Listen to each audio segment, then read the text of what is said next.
Dude, I'm not hearing anything.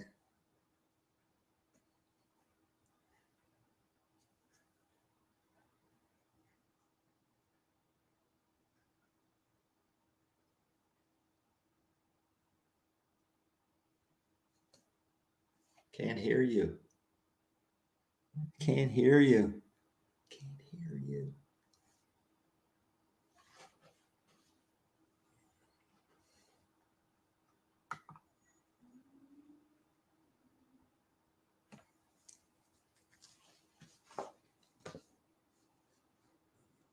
All right. Well, we'll get started here. So welcome back to Seminoles Sideline 5. Once again, I am your host. Jesus fucking Christ. Say something then. Say something. I couldn't hear you. I kept pointing at my ears. What are you doing? Host the show. What are you doing there technically? What's going on? Hey, welcome to the show. Seminoles Sideline 365. I've got the big glasses on. I got the winning glasses on. That's what it's about. Noles, take down the Syracuse Orange tonight. 38-3. And actually, it could have been 38-10, but Syracuse just totally screwed up their final drive, which is kind of controversial. In my opinion, it didn't have anything to do with the outcome of the game, but they looked terrible. They looked terrible at the end. And I thought their coaching was terrible in this game. So, the focus on Syracuse, this is like their fourth straight loss, and they looked horrible that they didn't even try to get this touchdown in at the end of the game. Just absolutely terrible. So the Syracuse fall to the Noles, it wasn't even close. Not even close. And it's great to wear these victory glasses. KB, are you back? I don't know. You said you could hear me before, so I'm very confused. I heard you, and then you were going to the start of the program, and then I didn't hear anything. I couldn't hear anything. Well, good thing is we're back. We're back. That's well, no, you look like, you know what? You kind of you started this broadcast like Syracuse finished the game. Terrible. Yeah. Get your act together.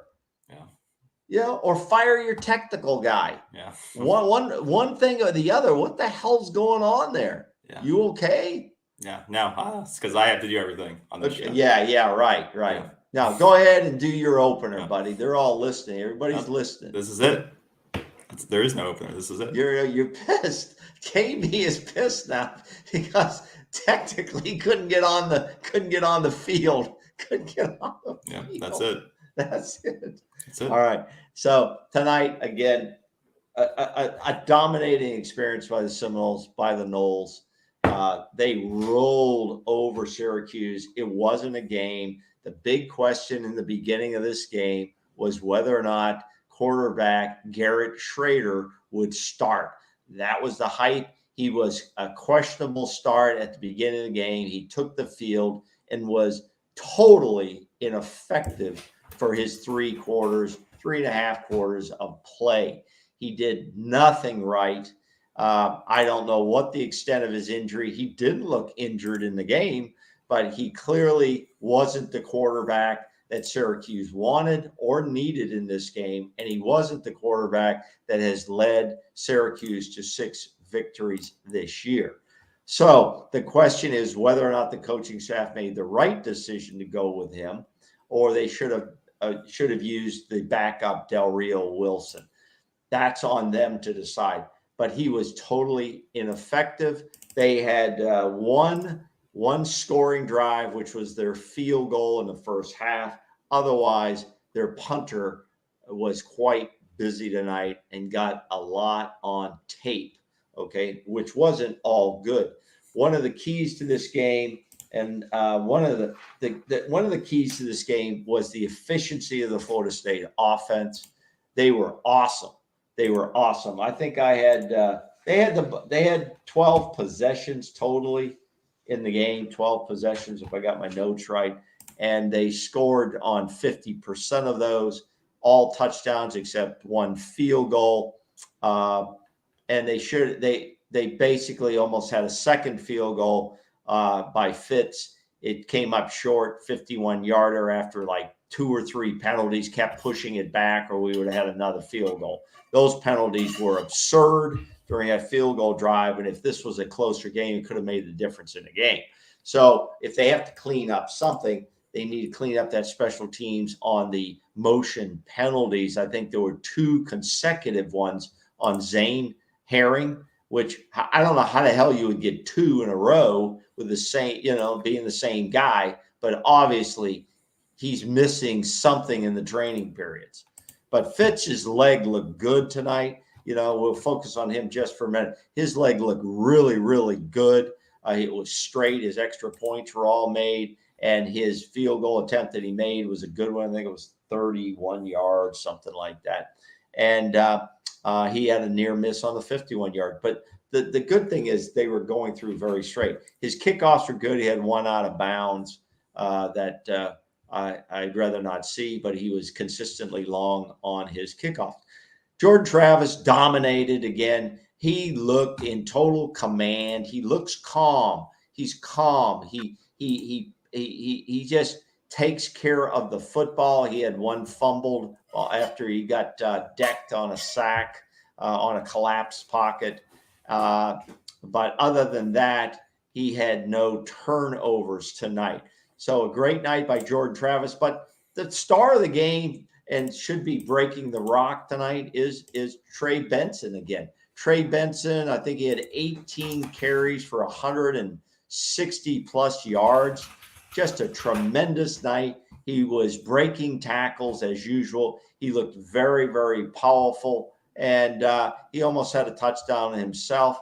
But that ended up getting a touchdown. It was short of the goal line, and then the Noles got it in with a pass from Wyatt to Jordan Travis. It was what we call a cute play. I'm sure KB would call it a cute play, but it was effective, and they got the ball in. They still have a little bit of lack of confidence in trying to get the ball into the end zone when they're down inside the 5. But the cute play there kind of worked from quarterback to quarterback, former quarterback to quarterback. So in all, great game by the Noles. And you know what? You start to believe that this team, and I forgot to say the other thing, defense was flawless. They played a tremendous game at all levels. But again, I don't think this is a really great Syracuse team. I think the real test will be coming down the road. And we can't get a letdown against Louisiana. We've got to handle Louisiana and then get ready for the Florida Gators, who seem to be getting a little momentum at the end of the season. That's what I saw tonight. KB, what did you see? Yeah, I mean, you played a dumpster fire program and you dominated them, which is what you should do. So you took care of business. I don't think there's really much you can take away from this game other than you did what you were supposed to do. Jordan did what he did. He didn't give up, didn't throw any bad throws, any bad interceptions. The fumble, once again, seems to be a recurring thing where he stands in the pocket a little bit too long. He doesn't understand 3 seconds in the pocket's a little bit too long. He's got to throw the ball away more. He just tends to hold on to the ball a little bit too long, and he gets sacked or he gets sack fumbled. And that's something that good teams will make you pay for. And you got into a second and 15s a couple of times just because he refuses to throw the ball away often enough. So that's something you got to clean up. But other than that, and the play management before halftime was atrocious. The time management before halftime, that should have been, you should have scored a touchdown before halftime. But you let the clock wind down to 20 seconds and you're within the red zone, and then they know that you have to pass the ball because you can no longer run the ball. So I think time management in the 2-minute drill was not very good. And in a game like this, those are the only things you can really practice is how do you execute in situations like that. And that's a situation where you have to come away. You should be trying to come away with 7 points and not like trying to run the clock as much as you can and leave yourself with, well, now we have to pass the ball, and it's a condensed area. So now, we're out of options. And so I think they'll go back and they'll try to fix that. But it goes into the larger kind of red zone execution of scoring touchdowns in the red zone versus just field goals. But to your point, I think Redmond Fitzgerald, he looks back on track. If not for the penalties, I think he hits that kick. On the few practice ones when they called it dead, he hit all of them. 3. So hit all 3 of them. I think he's back where he needs to be with his new old kicking motion that he's back to. So I have confidence back in him. I think we should as well. So I think that was a bright spot. But I think what we haven't had to see from this team in the last 3 weeks is we haven't had to come from behind anymore. And so that's because you've been playing subpar competition, and that's not our fault. That's you've come out hot. Your defense has done its job and kept everything in front of them. I think the score differential in the last 3 weeks is 122-22 or something like that. It's something crazy. So you're just blowing teams out, and the pressure really hasn't been on the offense to have to continue to score. And I don't think you'll see that pressure beyond them until the Florida week. And so, we won't really know who Florida State, if they've really made the huge amount of progress over the last 3 weeks until we play Florida, because that's the highest level of talent you're gonna have played in the last 5 weeks. So, but overall, I think you should be happy. Once again, the ground game dominates offensive line on the run and pass blocking did its job, did really well. Rushed over 200 yards again for 5 straight games. And, as people are pointing out, you haven't done that since 1995. So I don't care who you're playing against. To run for 200 yards for 5 straight games is an accomplishment. You should be happy about that. And giving Trey the ball, like I always say, give him the ball. 18 plus carries tonight, I think it was, for 163 yards. He needs to be your lead back. And I think they're starting to learn that. Like, that guy can find the hole. He can accelerate. He can break tackles. Toafili should be used as a wide receiver more, or out of the backfield to catch the ball. I don't know how Ward's going to fit. I don't know if Ward fits into this in the next couple. I don't know how he'll fit in. He fumbled the ball tonight. I think he's had some fumble issues in the past. He's a good player, but I think those two guys kind of outshine him a bit in this room, just because it is such a deep room. That's not to say I don't want Ward. I will happily keep Ward, but I think down the stretch you're going to need a lot more Benson, 20 plus carries a game to beat out Florida. At home. So, overall, though, like I said, very happy with it. Just the only thing, finally, like I said, I'll keep saying is we haven't seen our pass game have to pump it down the field. We haven't encountered a team that could stop the run yet. And I think against Florida, they're going to be able to shut down the running game in some capacity. And it's going to be on Jordan to have to pump the ball down the field, pass in. And we haven't seen that yet. So, we'll see. But, happy about tonight. A couple of things is you were talking about the running back room and where does Ward fit into this? I don't think he fits in at all for the remainder of the season at this point, until maybe into a bowl game or something, because I think at this point they're not going to try to I don't think they're going to try to why would they take their leading rusher Benson out of this thing? I mean, there's just no way. Benson is the guy. Benson is the guy that is turning up the yards. He's the guy, and it would be absurd to try to take the carries away from him just to spread them out to make people happy at this point. Ward's coming off an injury. He was probably on a rep count anyways. He did fumble because he hasn't been in action for a while. Okay. And I think that was the one, the ball really got punched out of there. I mean, that ball came flying out of there. I don't know if it No, that was a different one, I think. The one that he one? Lost, I think, was recovered by who fumbled the other one? I think the other one was Toafili. Yeah. Okay, but one of them came out of there really hard. So it doesn't matter. The bottom line is Benson is the bell cow here, and you got to keep feeding Benson. To do that, you're going to open yourself up for a lot of questions. The rest of the way, unless Benson, I think you'll see some of Benson against Louisiana.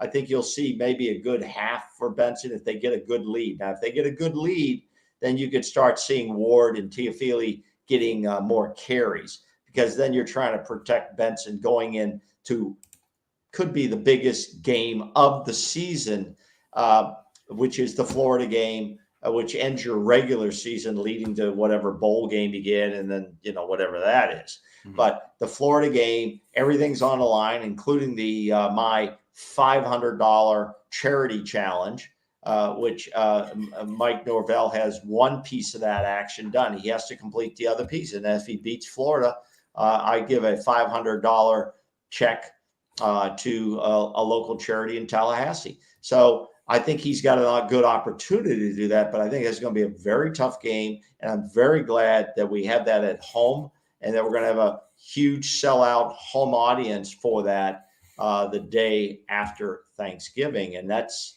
a night game. It's another prime time type night game. So there's going to be a lot going on there. I think the other things we've kind of talked about, 230 yards tonight on the ground.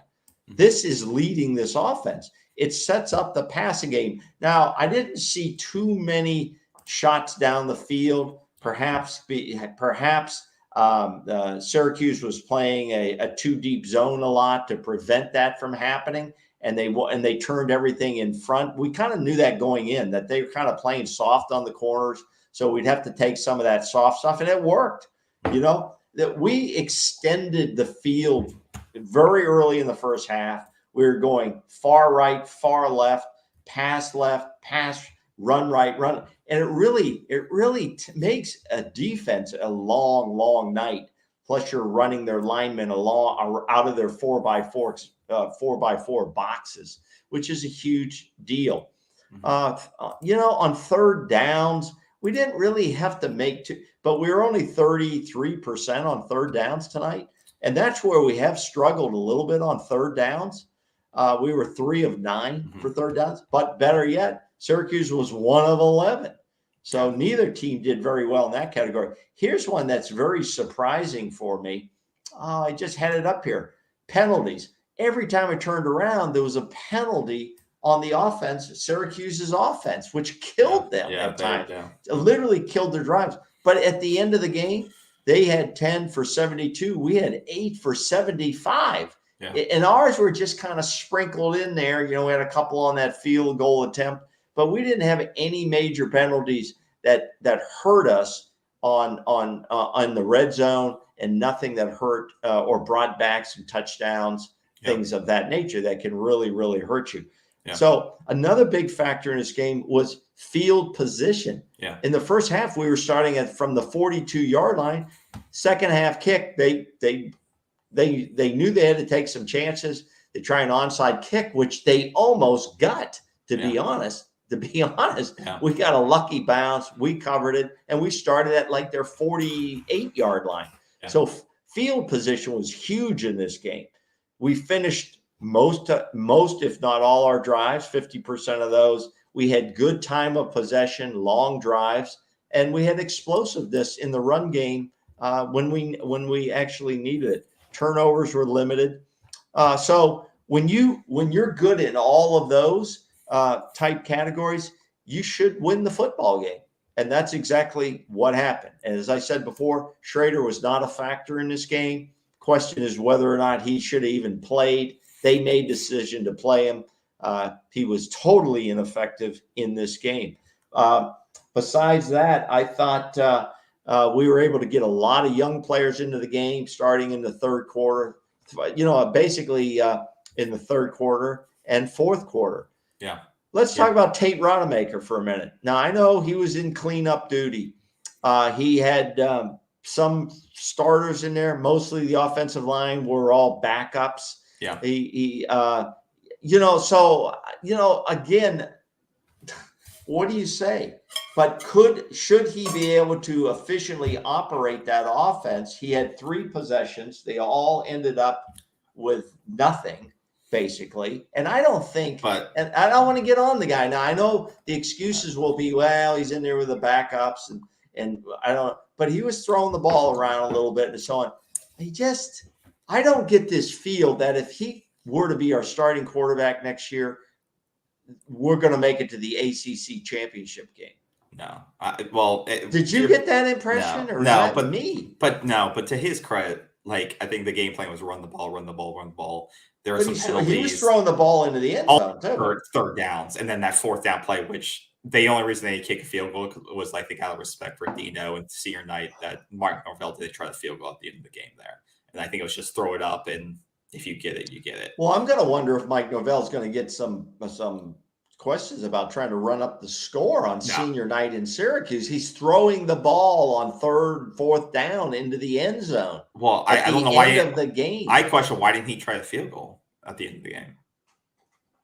I mean, that's a 50-yard field goal. Yeah, I mean, I know he just missed it. That would have been kind of weird. But that's what I'm saying. I'm saying like you're not just going to kneel the ball, but like I think it was supposed to be just like he's going to throw it up and whatever happens. It wasn't like you're trying. It was like 4th and 17 or 4th and 22. Like you're not obviously thinking you're going to score there. But do you? I guess my question is, did you get this air of confidence when Tate came on the field that he could just move the ball and maybe put up some points? I mean, no, but I also don't think that the play calling they gave him was setting him up for success either. I think the playbook is basically closed. Yeah, so I don't want to be too hard on him. I don't think it's a fair situation. I don't want to be too hard on him. I guess I just haven't bought into him yet. Yeah, he really hasn't. He's had one game this whole season that something good really happened. That's all we can base it off of. That was his only real game scenario where the full playbook was open. He had starters around him. That's the only thing I can base off of. I don't think he's going to starter. I think this team is really poised to do some good things. If they can defeat Florida, which now they're going to be the favorite at home against Florida. If they win that game and we're to go on and play well in a bowl game and could return a majority of this team, but including quarterback Jordan Travis, that's the key. Jordan Travis and maybe Benson. Benson could go out this year. Given what he's put on tape, if he puts big tape together for Louisiana and Florida, he may not even play in a bowl game if he decides. Any player that decides they're going to the draft is not going to play in the bowl game. I'm telling you that. Yeah. I mean, unless you need more, what? Yeah, I was just thinking how many yards he may end the season with. That might depend on but I think it's more that I don't think they really care at this point. He's got stuff on tape where he looks good. I mean, he looks good in his runs. The tackles that he's breaking, this guy looks tough. He's the right size too. He looks tough. Prototype. The only thing I haven't seen Trey Benson do is catch the ball out of the backfield. I have not seen that a lot this season. How many receptions? He's got seven on the season. On the season, that's not enough to really base anything on. Yeah. I don't think that. I don't know if that's going to be a factor or not. But he could go. What is he, a junior? Sophomore. I think redshirt sophomore.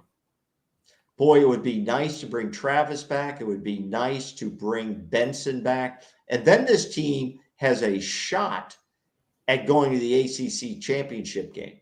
Next year. Okay. Next year. Yeah, next year, next season. Not this season, next season.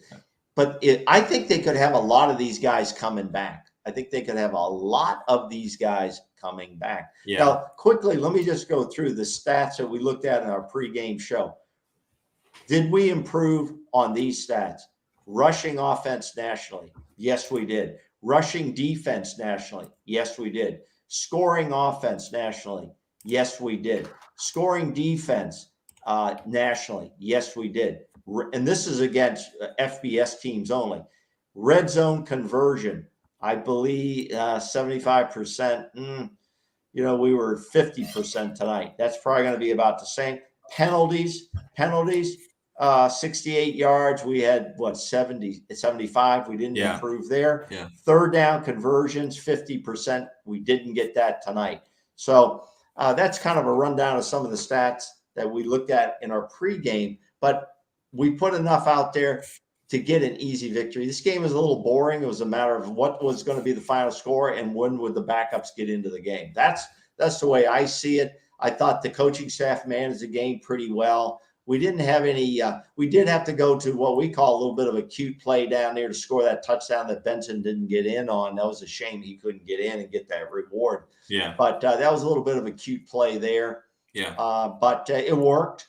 It worked. And you know what it does? Sometimes a play like that is going to loosen up that front a little bit, loosen up those linebackers. They have to pay attention to those trick plays. Yeah. So in some ways, it helps that a little bit. But you know what? Like you said a week ago, it was great to put Benson in there and let him try to slam the touchdown in, and that's what they tried to do. Yeah. So and I think it was in that like that. It was a cute play, but I think it was a well executed one. Like you still have it in Jordan Travis's hands.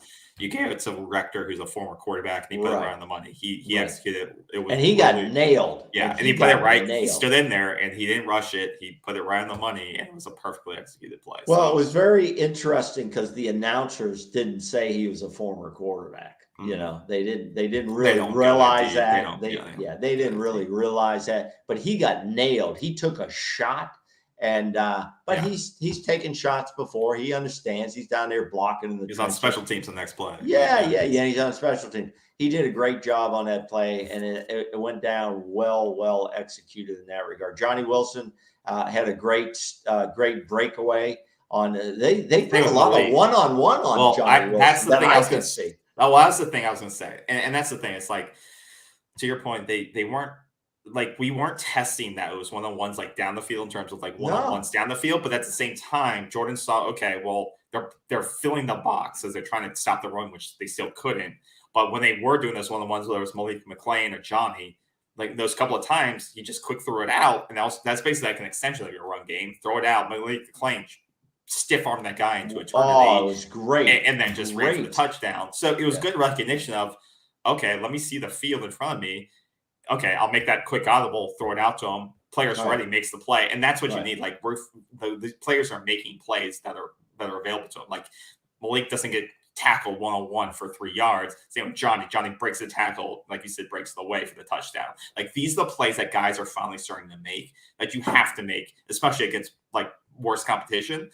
And you have to make these plays. You're going to have to make these plays against Florida too. Whether it's for 10 yards or 15 yards, like these one-on-ones that they give you that look.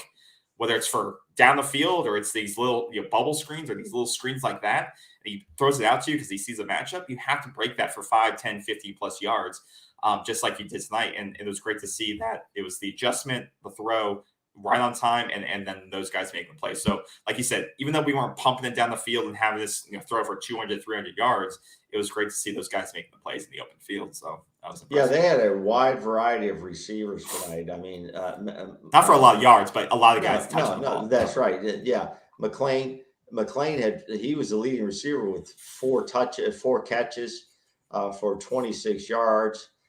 Even Kentron made it great. Kentron Portier got a great catch. Yeah, he's got great. We've got some really talented guys. I mean, Douglas was catching the ball well. Yeah. He's a very talented guy out of the backfield. And then our old steady, oh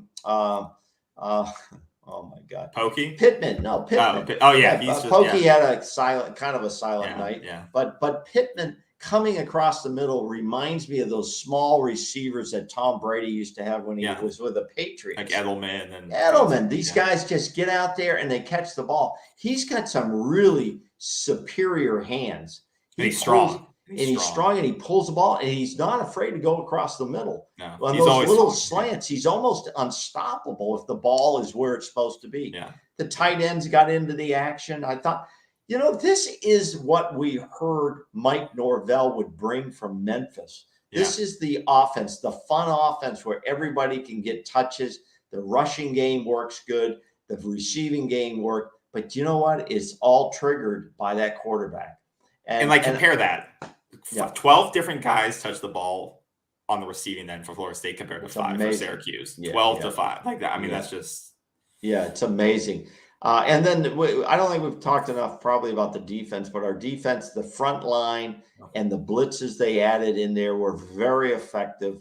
Yeah. The secondary played very well. Even only 3 sacks, but I think the pressure was still the like we talked about earlier this week, Right. It's not all about The sacks. pressure, It's about pressuring the pocket and making them That's feel right. you. Collapsing the pocket. I thought that went very well. They stuffed the run, and a lot of guys saw the field, which you have to rotate guys. Yeah. And you want to have confidence to rotate guys, no matter when it is or if it's mop-up duty or whatever. And I was glad to see that. It's great to see kids get in the game.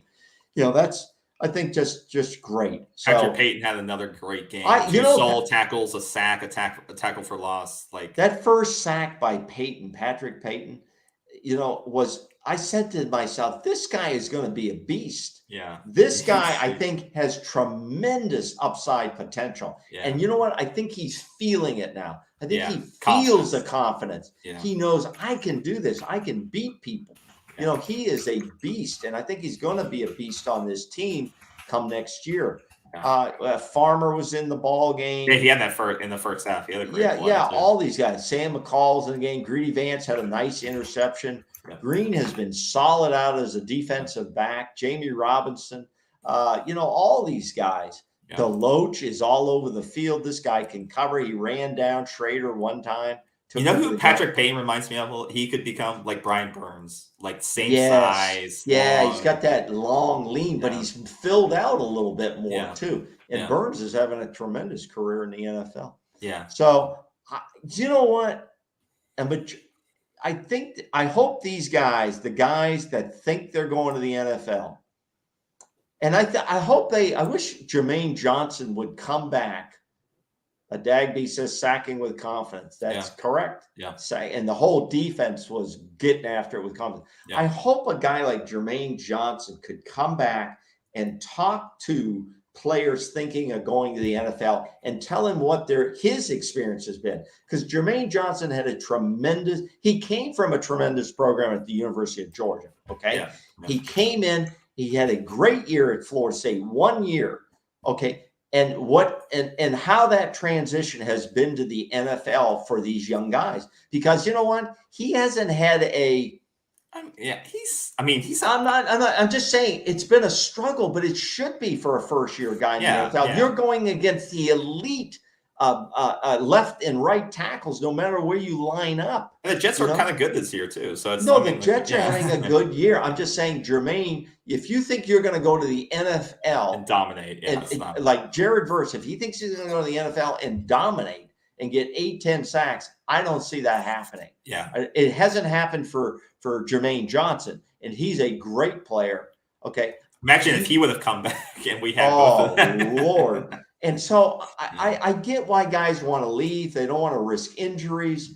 And I get that some of them are probably going to look for NIL money. That's the new factor here. Well, it's that, and it's their family situation. Like those things. Yeah. But can you imagine if we could get a majority of these guys back on both sides of the ball, the starters? If we got 80% of these guys back, and especially at quarterback, that's the key. Because it lets those younger guys develop too. The younger guys gets them to let the freshmen that you're bringing in not have to be rushed into it. And exactly. But especially at quarterback, Jordan Travis has complete control and understands this offense, understands like a point guard in basketball how to distribute the football. He doesn't even have to run anymore. He had a couple of runs when he needed to, which were great, but he just needs to distribute the ball from side to side.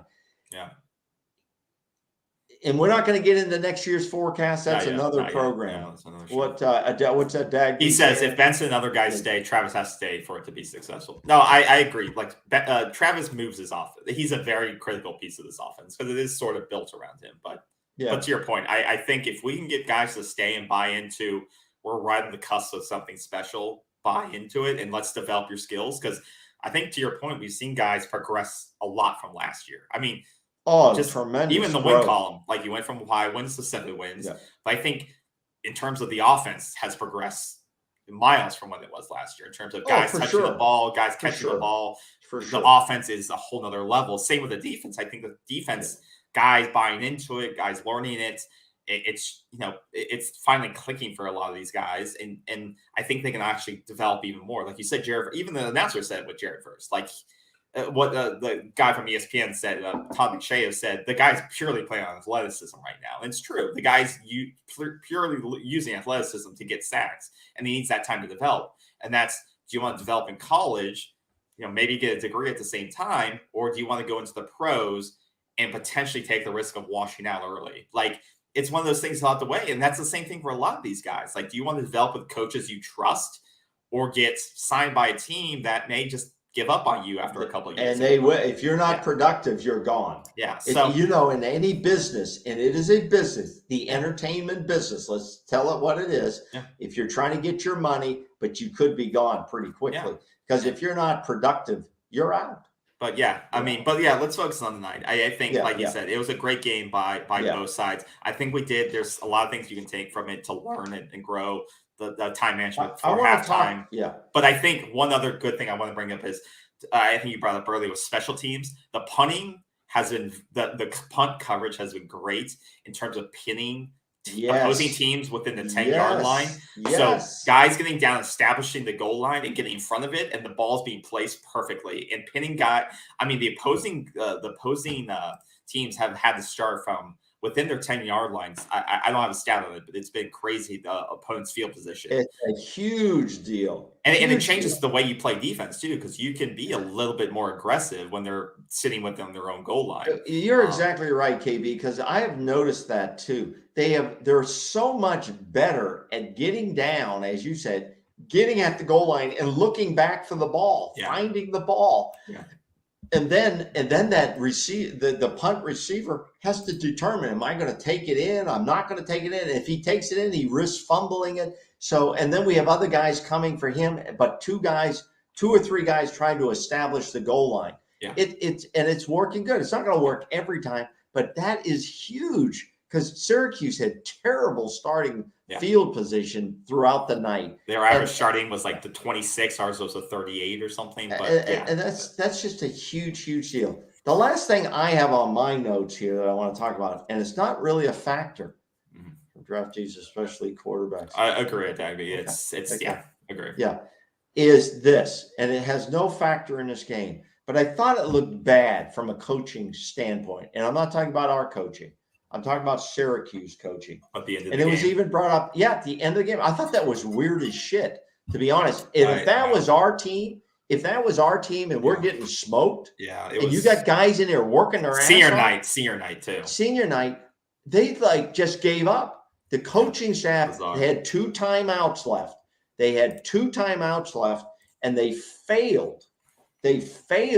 To try to use those timeouts to get that ball in the end zone. I think they probably had a good opportunity to get it in there. Oh yeah, I thought they did. Lose your team. Yeah. I think you could lose some guys in that locker room because of that. Yeah. Because you don't ever freaking stop. Yeah. I don't think Coach Norvell, even though he was up 38-3, then one of the announcers said, "Look, he's still engaged. He's still getting on people." Oh yeah. When you don't have a good football team, or even when you have an excellent football team, you don't ever let up. That's how they got on, I think, Saban one time. He never lets up on his players because you don't want to relax. But I thought that was horrible, the way Syracuse managed the final 45 seconds of that with 2 timeouts. They gave up on their players, and that's a shame on that staff. Well, shame on them. Yeah, and to your point, I did think it was bizarre, and I was mad at our defense for giving up that drive at the end. Even though we're playing a lot of backups, I don't think that looks good on them. They looked disorganized. They looked all over the place, and they were just giving up a lot of big yards at the end of the game. I'm like, you played so well all night. I know you're backups, but they were eager at the goal line there. I know, but they were giving up big chunks, and to your point. No, I understand. But to your point, I did think it was bizarre that he didn't call a timeout, and especially on senior night at home. And that's a question I would have loved to ask Emily. Like, I might send her a note. Is this something that could cost him his job? Like, it's because, like you said, a 4-game losing streak.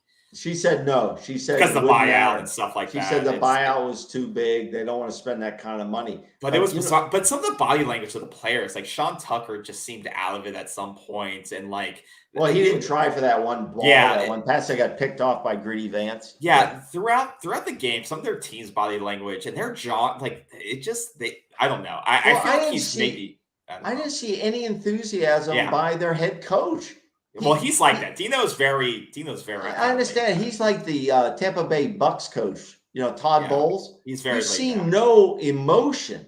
It's like I couldn't coach that way. Yeah. I couldn't. I'm sorry. I just couldn't coach that way. He's very subdued. But yeah, I think that whole sequence will be talked about. Yeah, I think there should be some questions by the Syracuse beat reporters. Because they have nothing else to talk about. It's only going to be that. And Emily, sequence. If you're out there listening, as you get at the end of the questioning, it shouldn't be the first question, but it should be in the questions. I would want to ask that question. Did you guys just give up on that? Did you not care to get that ball in? You had two timeouts to use. Well, yeah, and I think they easily could have. I mean, the guy at the end, what's his name?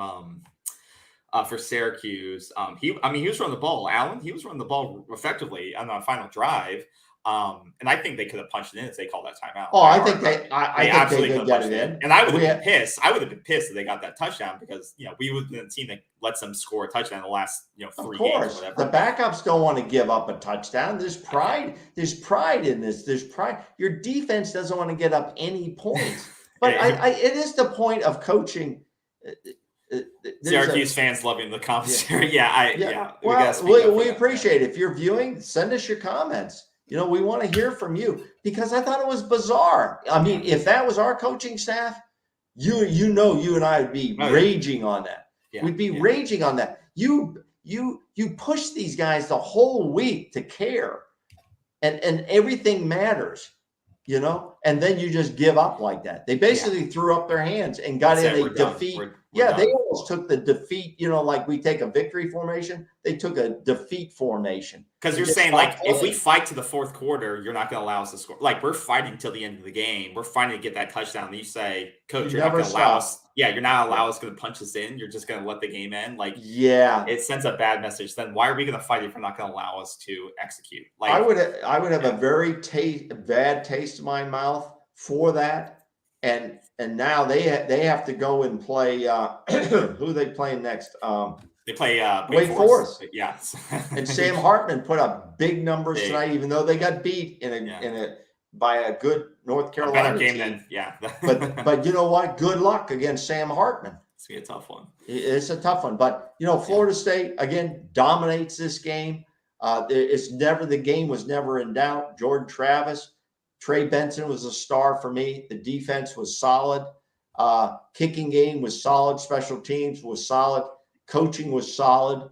I don't really have any other faults besides what we've talked about. Penalties. I got the rock break. Okay, here's the rock. Let's see who it is. Let's expand that.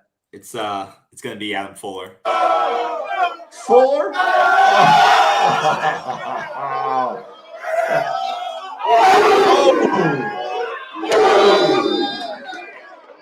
Well, that was great. This team has come together now as a good group. And, I tell you what, do I think they're an elite team? I can't say they're an elite team yet because we don't have the history yet to say they're an elite team. If we played the 3 teams that we lost to, would the result be different? Would the result be different? I don't know that yet. Yeah. I think how we finish out Louisiana, how we finish out Florida, and how we finish out a bowl game will tell us a lot. The bowl game may not tell us a lot because anybody going to the draft is not going to play in the bowl game for either team. They're not unless you got to put something on tape. Yeah, but a lot of guys aren't doing that. They're opting unless out you're a first round pick. I mean, they're opting out. They're opting. I don't know. I don't think. Do you think Jared Verse will play in a bowl game if he decides he's going? Do you think he's going to risk it? If he gets a really trusted source that says you're going to be a top 5, then no. But if he's still floating between 4, that's a lot of money. They have him rated. 1 and 2. The expert has him rated as the number 4 defensive end of the draft. But Who the hell knows when the Yeah, number 4 defense? I don't think that's what I'm saying. That's what I'm saying. If he can go to a bowl game and dominate again and show like against a good team that, yeah, pick me.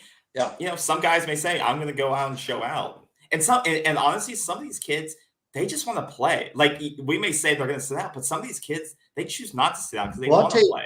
You know? I'll tell you one guy for Syracuse, Sean Tucker. I bet one way or the other, he's not on this Syracuse. No, he's gone. Year. He's gone. either gone into the portal. He's either gone to the portal or he's gone to the NFL. He looks disinterested in that team. Yeah, he looks disinterested. He just doesn't feel like he can do anything here. I don't blame him. We've had backs like that.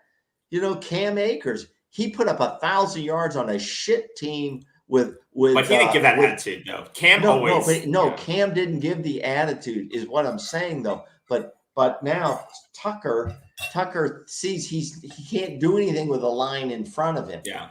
So why am I going to return? Hell, he may come to Florida State. No, we got plenty. I mean, if we lose multiple running backs, we got Rodney Hill who doesn't touch field. I think they're going to get him a red shirt. I mean, he hasn't played enough. I don't think he used a year of eligibility. So I don't know if we beat Wake Forest NC State right now. I don't know. NC State, we would beat NC State. We had a chance to beat them. We had a chance to beat them. But I'm saying if we played them again, I think we beat them. But that's the thing. With that, our offense that couldn't execute on that. Our offense had a chance, and Jordan Travis threw that interception. That's the thing that scares me. That's the thing that scares me is this offense hasn't had to fight like that in a while. It's all these blowouts. Well, they will against Florida. That's what I'm saying. That's the thing we haven't I don't know about Louisiana. We haven't seen this offense face adversity in a while. Right. Well, and that's going to show us, can they execute when it matters? That 2-minute drill tonight, not so hot. You know, they didn't manage the clock. It wasn't good. Right. Got a field goal. But that's the thing. We haven't had to face adversity and execute in a while.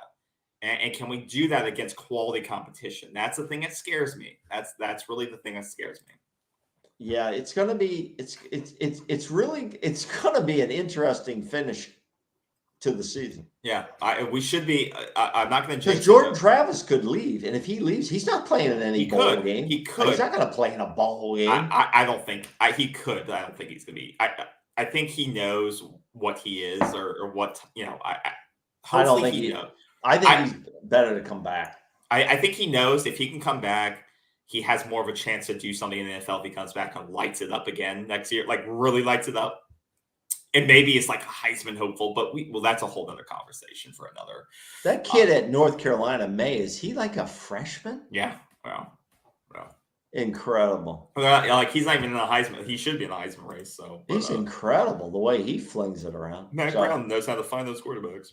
So that's what I got.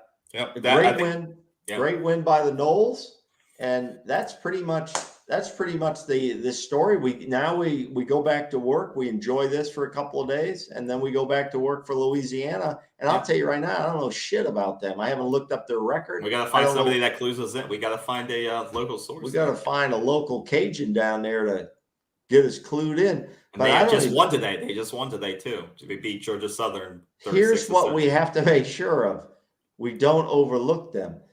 We're not a football team that can overlook anybody. No. We're not in a position to overlook anybody. We are not an elite team. We're playing good football, but we're still establishing the identity of this program. And we're a player or two, key player, one or two, that if they go down, this program changes. Yeah. Or if those people, something happens. So we're going to have every game is important. Yep. And we have at least two more here in the regular season to finish out strong. Yep, exactly. So, that's pretty much it. Thursday, we'll be talking about Louisiana. Yeah. Breaking down that game and what they have to offer against this team. Yep. That game next week, just for everyone 12. wondering, it's at 12 on ESPN3, it looks like, which I don't think serious? I don't think I have that shit either. I've got everything else. Why do they, that's horrible. Yeah, so that'll be fun. But I have to figure out how I'm going to watch that then. But so we'll do a preview show on that on Thursday. So if you're watching this live or on a replay, join us on Thursday as we break that down. Hopefully we'll have a local Louisiana source. who can give us a preview of and what they have to offer. hopefully KB will find our good technical director to find a way to patch in ESPN 3 plus whatever the shit it is. You know, good God. Or if someone wants to share their login info. Have you, yeah, exactly. Have you noticed that everything today is premium? You got to get premium plus. You got to get this. Everything's a markup. I'm getting a little tired of that shit, to be honest.